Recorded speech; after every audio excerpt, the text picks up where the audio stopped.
Very good morning. Uh, today and onwards, we will going to discuss about uh, tax, test regarding the tax concepts. So till now, we covered some of the basic concepts of tax. Uh, that too long back because we covered computer modules, that is module 1 and module 2. So it has been a long gap that we discussed these tax concepts. Before getting to the actual um concept of income from business or profession, let us have some overview about the tax. That is what we have already discussed in our previous video lectures. Let's review so whatever that we discussed till now. So these are the some of the concepts which we had it in the module number 1.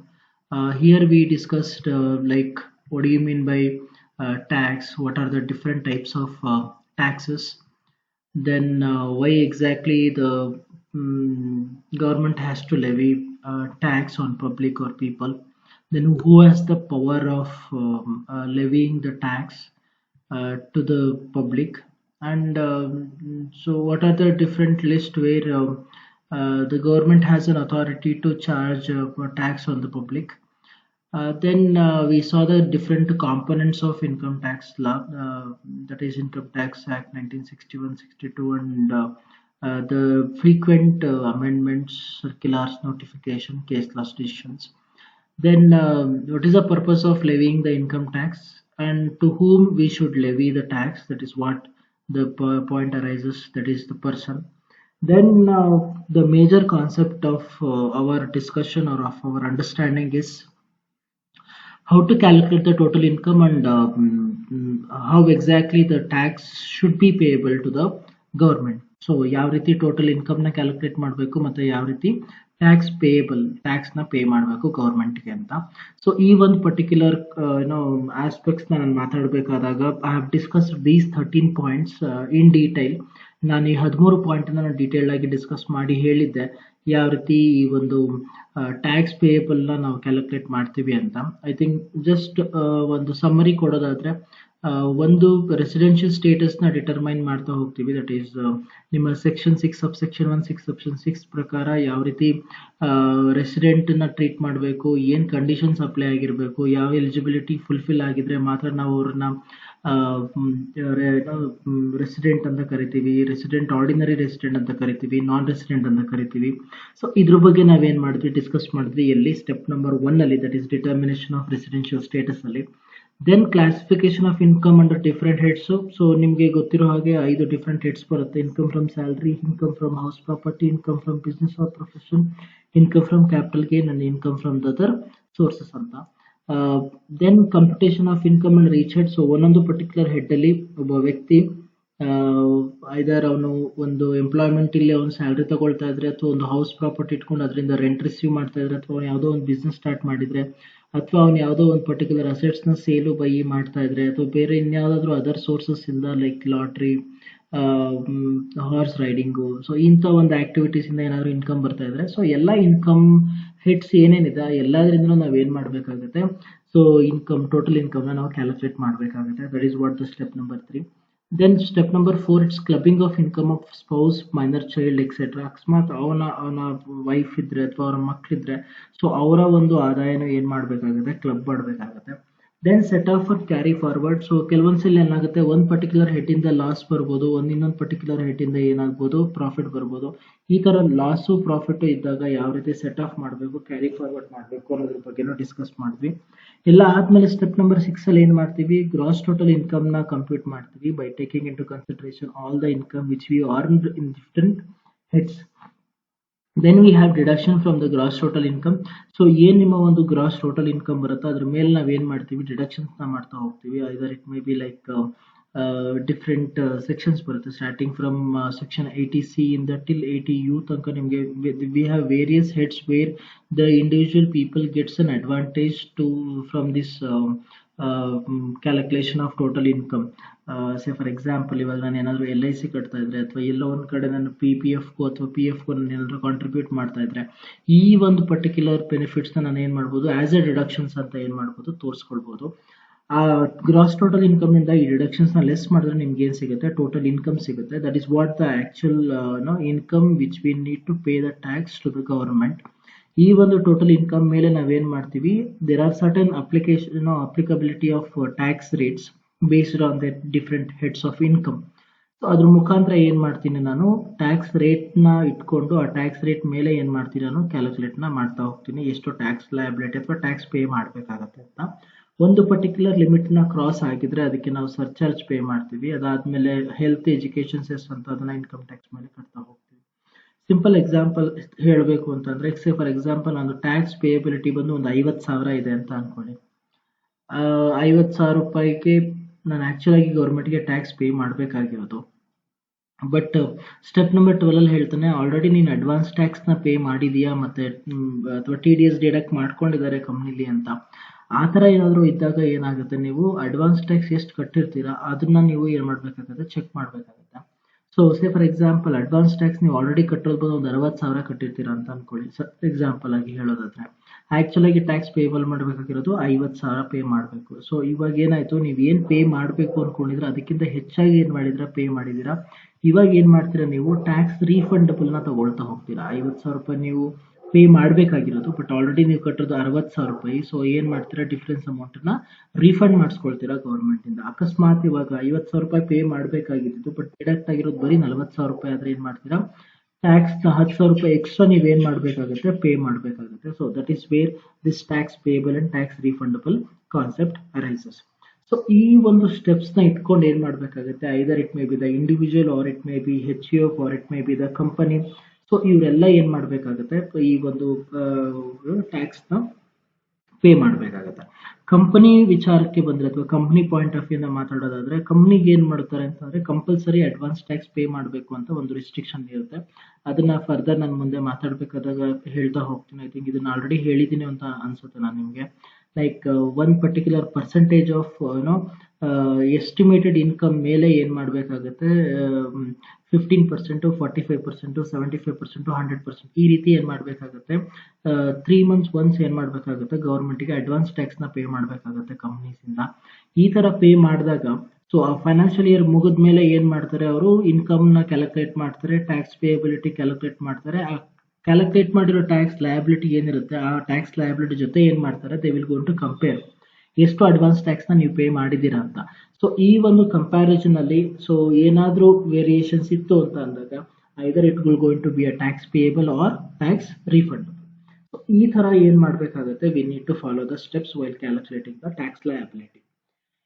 ನಾವು sir ಇಷ್ಟನ್ನು ನಾವು discuss ಮಾಡ್ತೀವ ನಮ್ಮ ಒಂದು particular ಈ semester ಅಲ್ಲಿ ಇಲ್ಲ. So there are certain places where we need to concentrate. So ಏನು ಇಲ್ಲಿ ನಾನು classification of income under different heads ಹೇಳಿದೆ, computation of income under each head ಅಂತ ಹೇಳಿದೆ. ಇಲ್ಲಿ ನಾವು 5 ಡಿಫರೆಂಟ್ ಹೆಡ್ಸ್ ಏನಿದೆ ನಾವು ಅದ್ರ ಬಗ್ಗೆ ಡೀಟೇಲ್ಡ್ ಆಗಿ ಡಿಸ್ಕಷನ್ ಮಾಡಲ್ಲ. ಸೊ ನಾವು ಡಿಸ್ಕಸ್ ಮಾಡೋದು ಏನು ಅಂತಂದ್ರೆ only regarding the business income, that is profit and gains from business and profession ಅಂತ ಏನಿದೆ ಆ ಒಂದು ಪರ್ಟಿಕ್ಯುಲರ್ ಹೆಡ್ ಆಫ್ ಇನ್ಕಮ್ ನ ಮಾತ್ರ ಡಿಸ್ಕಸ್ ಮಾಡ್ತೀವಿ. ಅದ್ ಬಿಟ್ಟು ಬೇರೆ ಇನ್ನ 4 ಹೆಡ್ಗಳ ಬಗ್ಗೆ ನಾವು ಡೀಟೇಲ್ಡ್ ಆಗಿ ಡಿಸ್ಕಸ್ ಮಾಡಲ್ಲ. ಒಂದು ಇದಾದ್ಮೇಲೆ ಬಂದು ಈ ಸೆಟ್ ಆಫ್ ಕ್ಯಾರಿ ಫಾರ್ವರ್ಡ್ ಬಗ್ಗೆ ಸ್ವಲ್ಪ ಡಿಸ್ಕಸ್ ಮಾಡ್ತೀವಿ. ದೆನ್ ಗ್ರಾಸ್ ಟೋಟಲ್ ಇನ್ಕಮ್, ಮತ್ತೆ there are certain sections which are clearly mentioned in our syllabus to go with this deductions ಪಾರ್ಟ್ಗೆ. ಸೊ ಅದನ್ನ ನಾವೇನ್ ಮಾಡ್ತೀವಿ, ಡಿಸ್ಕಸ್ ಮಾಡ್ತೀವಿ.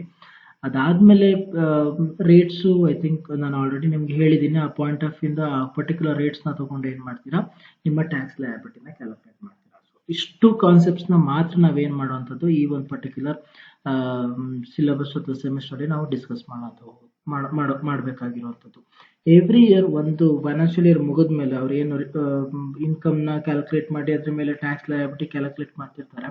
ಸೊ ಅವಾಗ ಅವ್ರಿಗೆ ಗೌರ್ಮೆಂಟ್ಗೆ ಒಂದು ಫಾರ್ಮ್ ನ ಸಬ್ಮಿಟ್ ಮಾಡಬೇಕು. ದಟ್ ಈಸ್ ವೇರ್ ಈ ಒಂದು ರಿಟರ್ನ್ ಫೈಲಿಂಗ್ ಅನ್ನೋ ಕಾನ್ಸೆಪ್ಟ್ ಬರುವಂತದ್ದು. ಒಂದು ಪ್ರಿಸ್ಕ್ರೈಬ್ ಡ್ಯೂ ಡೇಟ್ಸ್ ಒಳಗಡೆ ಏನ್ ಮಾಡ್ಬೇಕಾಗುತ್ತೆ, ನೀವು ರಿಟರ್ನ್ ನ ಫೈಲ್ ಮಾಡ್ಬೇಕಾಗುತ್ತೆ.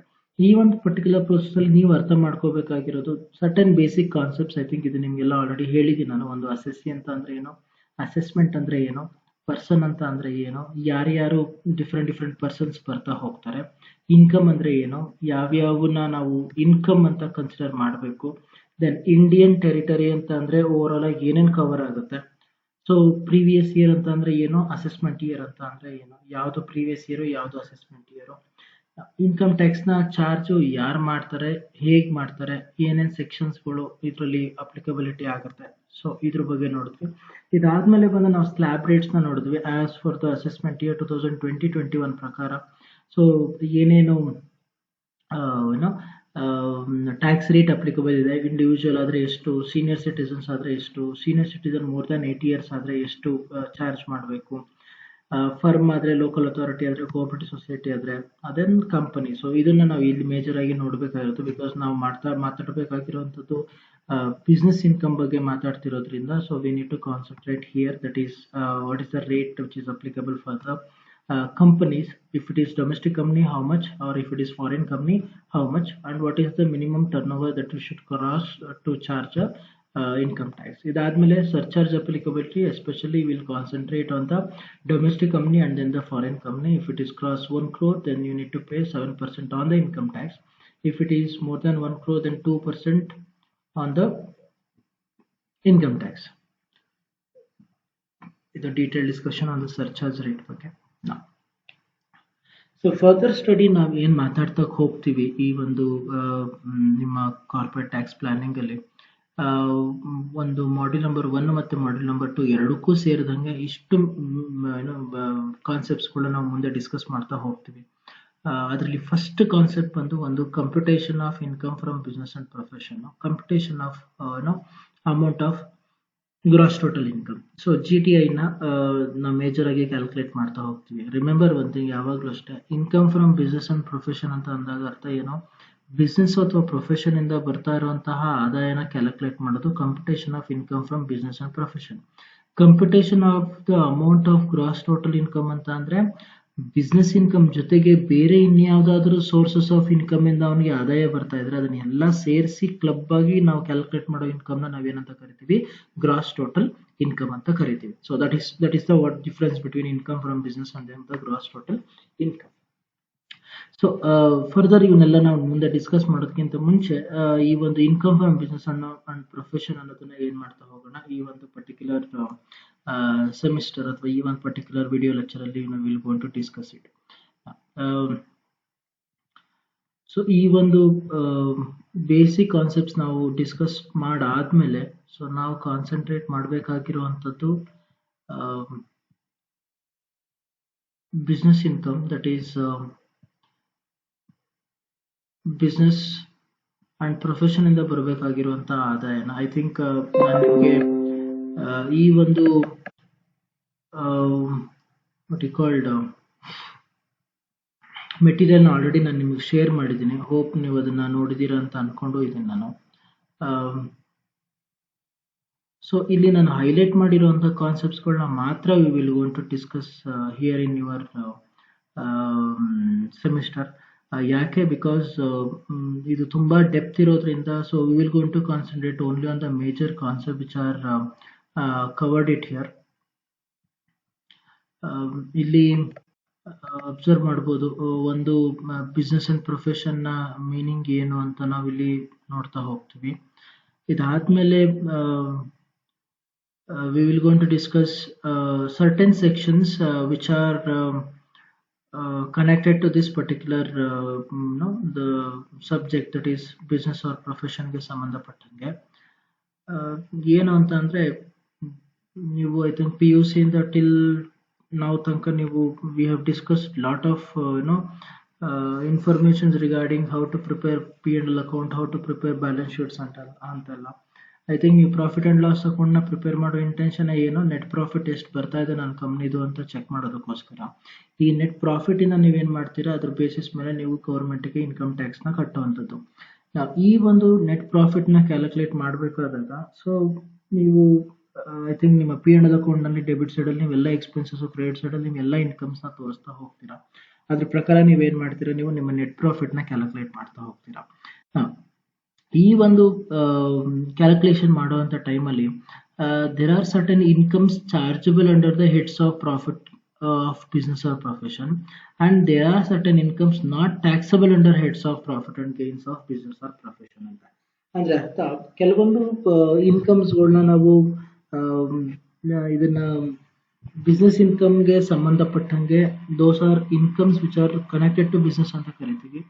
ಕೆಲವೊಂದು which are not taxable under profit and gains of business. So ಏನು ಅಂತ ಅಂದ್ರೆ ಕೆಲವೊಂದು ಇನ್ಕಮ್ಮು ಏನೋ ಇನ್ಕಮ್ ಟ್ಯಾಕ್ಸ್ ಪ್ರಕಾರ ಚಾರ್ಜ್ ಆಗುತ್ತೆ, ಅದನ್ನ ಸೆಕ್ಷನ್ 28 ಅಲ್ಲಿ ನೋಡ್ತೀವಿ. ಕೆಲವೊಂದು ಕನೆಕ್ಟಿವಿಟಿನೇ ಇರಲ್ಲ, ಅವನ್ನ ನಾವು ಏನಂತೀವಿ, so income which are not taxable under the heads of profit from the business ಅಂತ ಕರಿತೀವಿ. ಸೊ ಈ ಒಂದು ಇನ್ಕಮ್ ಯಾವ್ಯಾವು ಚಾರ್ಜಬಲ್ ಅಂಡರ್, ಯಾವ್ಯಾವ income which are not chargeable, which are not taxable, so ಈ ಒಂದು ಪಾಯಿಂಟ್ಸ್ಗಳು ನಾವು ಡೀಟೇಲ್ ಆಗಿ ಡಿಸ್ಕಸ್ ಮಾಡ್ತೀವಿ. ಐ ಥಿಂಕ್ ಇದನ್ನ ನೀವು ಡಿಗ್ರಿಲಿ ಓದಿರ್ತೀರಾ. ಇನ್ಕಮ್ ಸಾರಿ ಅಡ್ಮಿಸಬಲ್ ಇನ್ಕಮ್ಸ್, ಇನ್ಅಡ್ಮಿಸಬಲ್ ಇನ್ಕಮ್ಸ್ ಅಂತ ನೀವು ಓದಿರ್ತೀರಾ. ಹಾಗೆ ಎಕ್ಸ್ಪೆಂಡಿಚರ್ ಅಲೌಡ್ ಆಸ್ ಡಿಡಕ್ಷನ್ ಅಂತ ಬರುತ್ತೆ. ಸೊ ಯಾವ್ಯಾವ ಎಕ್ಸ್ಪೆಂಡಿಚರ್ ಡಿಡಕ್ಷನ್ಸ್ಗೆ ಅಲೌಬಿಲಿಟಿ ಇದೆ ಅಂತ. ಇದಾದ್ಮೇಲೆ ನಾವು ಕೆಲವೊಂದು ಪರ್ಟಿಕ್ಯುಲರ್ ಐಟಮ್ಸ್ಗಳನ್ನ ನಾವು ಡಿಸ್ಕಸ್ ಮಾಡ್ತೀವಿ. ಐ ಥಿಂಕ್ ಇದೆಲ್ಲ ಐಟಮ್ಸ್ಗಳನ್ನ ನೀವು ಯೂಶುವಲ್ ಆಗಿ ನಿಮ್ಮ P&L ಅಕೌಂಟ್ನ ಡೆಬಿಟ್ ಸೈಡಲ್ಲಿ ಅಥವಾ ನಿಮ್ಮ ಕ್ರೆಡಿಟ್ ಸೈಡಲ್ಲಿ ಅಬ್ಸರ್ವ್ ಮಾಡೇ ಮಾಡಿರ್ತೀರಾ ಸರ್. ಮತ್ತೆ ಬಟ್ ಡೀಟೇಲ್ ಆಗಿ ಯಾಕೆ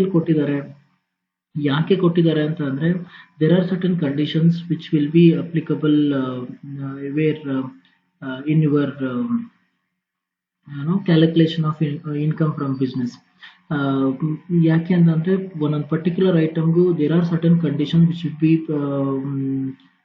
mentioned in this particular income tax act 1961. ಆ ಒಂದು ಕಂಡೀಷನ್ಸ್ ನ ಬೇಸ್ಡ್ ಆಗಿ ಇಟ್ಕೊಂಡು ಏನ್ ಮಾಡ್ತೀವಿ, ನಾವು ಇಲ್ಲಿ ಕ್ಯಾಲ್ಕುಲೇಟ್ ಮಾಡ್ತಾ ಹೋಗ್ತೀವಿ. ಸೊ ಅದಕ್ಕೋಸ್ಕರ ನಾವು ಇಲ್ಲಿ ಪರ್ಟಿಕ್ಯುಲರ್ ಐಟಮ್ಸ್ಗಳನ್ನ as a separate section point of view ಇಟ್ಕೊಂಡು ಏನ್ ಮಾಡ್ತಾ ಹೋಗ್ತೀವಿ, ಡಿಸ್ಕಸ್ ಮಾಡ್ತಾ ಹೋಗ್ತೀವಿ. ಅದು ರೆಂಟ್, ರೇಟ್ಸ್ ಅಂಡ್ ಟ್ಯಾಕ್ಸಸ್ ಇರ್ಬೋದು, ರಿಪೇರ್ಸ್ ಅಂಡ್ ಮೇಂಟೆನೆನ್ಸ್ ಇರ್ಬೋದು, ಡೆಪ್ರಿಸಿಯೇಷನ್ ಇರ್ಬೋದು, additional depreciation, some scale treatment ಇರ್ಬೋದು, depreciation in case of power units ಇರ್ಬೋದು, ಆಕ್ಚುಯಲ್ ಕಾಸ್ಟ್ ಆಫ್ ಅಸೆಟ್ಸ್ ಅಂತ ಇರ್ಬೋದು, ಮತ್ತೆ rates of exchange of currencies ಇರ್ಬೋದು, taxation of foreign exchange fluctuations ಇರ್ಬೋದು, then unabsorbed depreciation or mandatory provision for depreciation or depreciation if it is in case of amalgamation, demerger or succession, no investment in new plant or machinery notified backward area, then research ke sambandhapatta hage, then insurance premiums ಗಳಿಗೆ either it may be stock or store, live stocks, health of the employees, then bonus ಎಂಪ್ಲಾಯೀಸ್ಗೆ ಏನು ಕೊಡ್ತಾ ಇದೀವಿ, ಅದು interest on borrowed capital, then discount on zero coupon bonds, then ಇವೆಲ್ಲ ಸಂಬಂಧಪಟ್ಟಿರುವಂಥದ್ದು gratuity pension funds ಬಗ್ಗೆ ಸಂಬಂಧಪಟ್ಟಿರುವಂಥದ್ದು. ಅದಾದಮೇಲೆ bad debts, provision for bad debts, special reserves, then expenditure on promotion of family planning, expenditure incurred by a corporation or a body corporate, credit guarantee fund trust, ಟ್ಯಾಕ್ಸ್ಗೆ ಸಂಬಂಧಪಟ್ಟಂಗೆ. So ಈ ತರ ಕೆಲವೊಂದು concept, and there are certain expenditure which are not allowed as per section 40 of income tax act, ಅವನ್ನ consider ಮಾಡಬಾರ್ದು.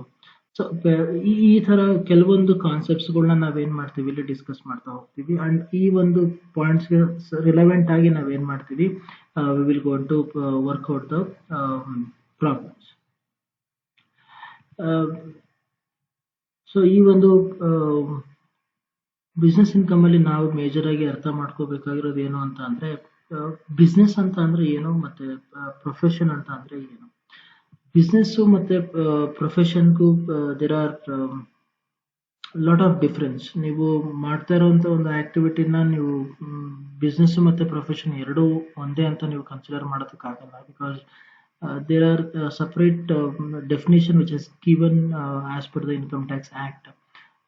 If you see like business as per section 2 subsection 13 prakara, business anta andre any trade, commerce or manufacture or any adventure or concern in nature of trade, commerce or manufacture. And that ಯಾವುದೇ ಒಂದು activity which are connected with this selling and buying of goods and services, or if you are manufacturing certain goods or services, and if you are doing those goods to sell or to buy to earn a profit.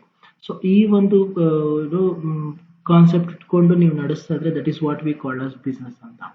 So ನಿಮ್ಮ ಒಂದು ಏನೊಂದು economic activity ಅಥವಾ ನಾವೇನಂತ ಕರಿತೀವಿ buying and selling of goods and services, so ಈ ರೀತಿ ನೀವು ಮಾಡ್ತಾ ಇದ್ದಾಗ ಮಾತ್ರ ಅದು ಎಸ್ಪೆಷಲಿ ಅದು ರಿಕರಿಂಗ್ ಆಗ್ತಾ ಇದ್ದಾಗ ಮಾತ್ರ that we will call it as a business. But for income tax purpose, an isolated activity may be treated as a business depending upon the facts and circumstances. But ಅದನ್ನೆಲ್ಲನೂ ನೀವು ಏನು ಮಾಡೋಕ್ಕಾಗಲ್ಲ, business ಅಂತ consider ಮಾಡೋದಕ್ಕಾಗಲ್ಲ. There are certain elements to be considered as a business transaction. ಯಾವ್ದ್ಯಾವುದು? ಒಂದು nature of commodity, ನೀವು ಮಾಡ್ತಾ ಇರುವಂತಹ ಒಂದು ಗೂಡ್ಸ್ ಅಥವಾ ಸರ್ವಿಸ್ ಯಾವುದು, ಅದು ಒಂದನ್ನ ನೋಡ್ಬೇಕಾಗುತ್ತೆ, ಅದ್ರ ನೇಚರ್ ಏನು.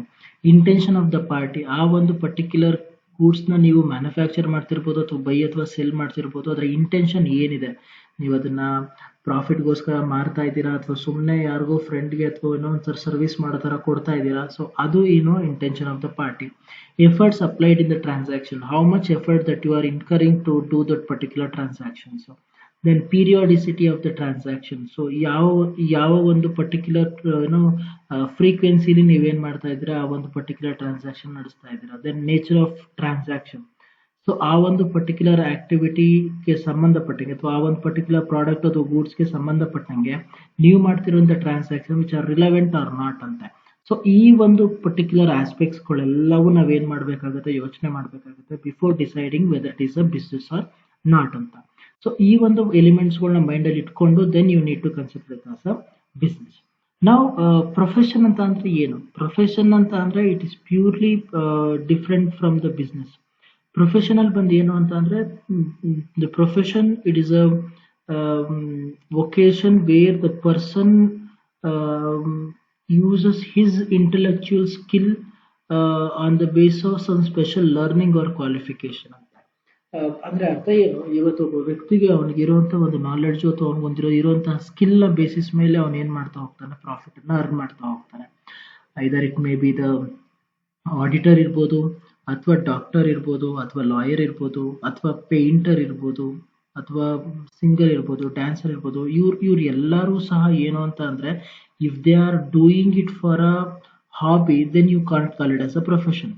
If they are do it for as a vocation and to earn a profit, then only we call it as a profession anta kariತೀವಿ. So that's why professional skill can be acquired only after the patient study and application ಅಂತ ಕರಿತೀವಿ. So ಒಂದು ಅವ್ರಿಗೆ ತಿಳುವಳಿಕೆ ಇರಬೇಕು ಮತ್ತು ಅದ್ರ ಜೊತೆಗೆ ಅದ್ರ ತಕ್ಕನಾಗಿರುವಂತಹ ಜ್ಞಾನನೂ ಇರಬೇಕು. So that is the where this profession concept arises ಅಂತ.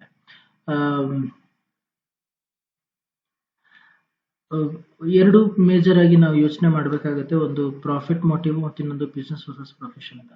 If the motive of an activity is pleasure only, it shall not be treated as business activity ಅಂತ. ಅಂದ್ರೆ ಇವತ್ತು ನಾನೇನು ಪ್ರಾಫಿಟ್ ಅನ್ನ ಅರ್ನ್ ಮಾಡ್ತಾ ಇದ್ದೀನಿ, ಸೊ ಆ ಒಂದು ಪ್ರಾಫಿಟ್ ನ ಅರ್ನ್ ಮಾಡ್ತಾ ಇರೋಂಥದ್ದು ನನ್ನ ಒಂದು ಎಂಜಾಯ್ಮೆಂಟ್ಗೆ ಅಥವಾ ನನ್ನ ಒಂದು ಸ್ಯಾಟಿಸ್ಫ್ಯಾಕ್ಷನ್ಗೆ ಮಾಡ್ತಾ ಇರೋದಾದ್ರೆ ಅದನ್ನ ನಾವು ಬಿಸ್ನೆಸ್ ಆಕ್ಟಿವಿಟಿ ಅಂತ ಕನ್ಸಿಡರ್ ಮಾಡಕ್ ಹೋಗಲ್ಲ. ಏನು ಅಂತ ಅಂದ್ರೆ, ನೀವು ಮಾಡ್ತಾ ಇರೋಂಥ ಆಕ್ಟಿವಿಟಿ ಒಂದು ಪ್ರಾಫಿಟ್ ಅನ್ನ ಅರ್ನ್ ಮಾಡ್ತಾ ಇರೋಂಗಿರ್ಬೇಕು, ಮತ್ತೆ ನಾನು ಮೇಲ್ಗಡೆ ಹೇಳಿದಂತ 6 ಎಲಿಮೆಂಟ್ಸ್ಗಳನ್ನ ಇನ್ಕ್ಲೂಡ್ ಮಾಡ್ಕೊಂಡಿದ್ರೆ ಮಾತ್ರ ನಾವು ಅದನ್ನ ಪ್ರಾಫಿಟ್ ಅಥವಾ ಬಿಸ್ನೆಸ್ ಇನ್ಕಮ್ ಅಥವಾ ಬಿಸ್ನೆಸ್ ಆಕ್ಟಿವಿಟಿ ಅಂತ ನಾವೇನ್ ಮಾಡ್ತೀವಿ, ಕನ್ಸಿಡರ್ ಮಾಡ್ತೀವಿ. Then business versus profession, any income arising out of trade, commerce, manufacture, profession or vocation shall have the same treatment in income tax.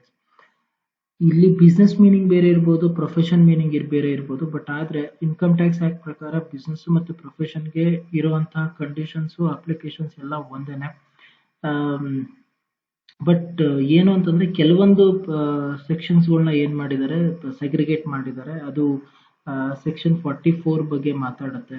So for example like engineering ಆಗಿದ್ರೆ, architecture ಆಗಿದ್ರೆ, ಅಥವಾ medical profession ಇಟ್ಕೊಂಡಿದ್ದಾಗ so ಏನೇನ್ conditions apply ಆಗಬೇಕು ಅನ್ನೋ ಒಂದು separate ಸೆಕ್ಷನ್ಸ್ಗಳನ್ನ ಕೊಟ್ಟಿದ್ದಾರೆ ಹೊರತು, but the major conditions will remain same for both business as well as the profession.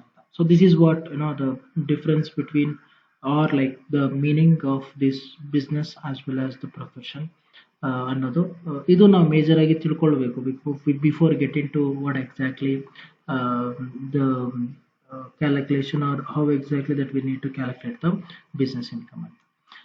So ಇಷ್ಟು ಇವತ್ತಿನ ಕ್ಲಾಸಲ್ಲಿ ನಾವು ತಿಳ್ಕೊಳ್ಬೇಕಾಗಿರುವಂಥದ್ದು. ನಮ್ಮ ನೆಕ್ಸ್ಟ್ ಕ್ಲಾಸಲ್ಲಿ ನಾವು ಹೋಗಬೇಕಾಗಿರುವಂಥದ್ದು ಇನ್ಕಮ್ ಚಾರ್ಜಬಲ್ ಅಂಡರ್ ಹೆಡ್ಸ್. ಯಾವ್ಯಾವ ಇನ್ಕಮ್ನ ನಾವು ಬಿಸ್ನೆಸ್ ಇನ್ಕಮ್ಸ್ ಅಂತ ನಾವು ಕನ್ಸಿಡರ್ ಮಾಡಬೇಕು, ಚಾರ್ಜ್ ಮಾಡಬೇಕು ಅನ್ನೋದ್ರ ಬಗ್ಗೆ we will going to discuss it in the further classes. Hope you all understood, and I request all of you to please go through the material which I have given to you, because ನೀವು general ಆಗಿ ನಾವು ಟ್ಯಾಕ್ಸ್ನ ಓದೋದಕ್ಕಾಗಲ್ಲ, because there are specific statement. ಅದು ಹೇಗಿರುತ್ತೋ ನೀವು ಹಾಗೆ ಬರೀಬೇಕಾಗುತ್ತೆ ಎಕ್ಸಾಮಲ್ಲಿ, ಅದು ಹೇಗಿರುತ್ತೆ ಹಾಗೆ ಅರ್ಥ ಮಾಡ್ಕೊಳ್ಬೇಕಾಗಿರುತ್ತೆ. ಮತ್ತು ಇಲ್ಲಿ ನಾವು ಓದುವಂಥದ್ದು ಎಲ್ಲನೂ ನಾವು ಏನು ಮಾಡಬೇಕಾಗುತ್ತೆ, ಜ್ಞಾಪಕ ಇಟ್ಕೊಂಡು when you are doing our business income calculation problem ಮಾಡಬೇಕಾದಾಗ ಜ್ಞಾಪಕ ಇಟ್ಕೊಳ್ಬೇಕಾಗುತ್ತೆ. ಸೊ ಅದಕ್ಕೋಸ್ಕರ ರೆಗ್ಯುಲರ್ ಆಗಿ ಏನು ಮಾಡ್ತಾ ಇರಿ, you be in touch with all the concept that whatever that we will going to discuss it in the class. Thank you.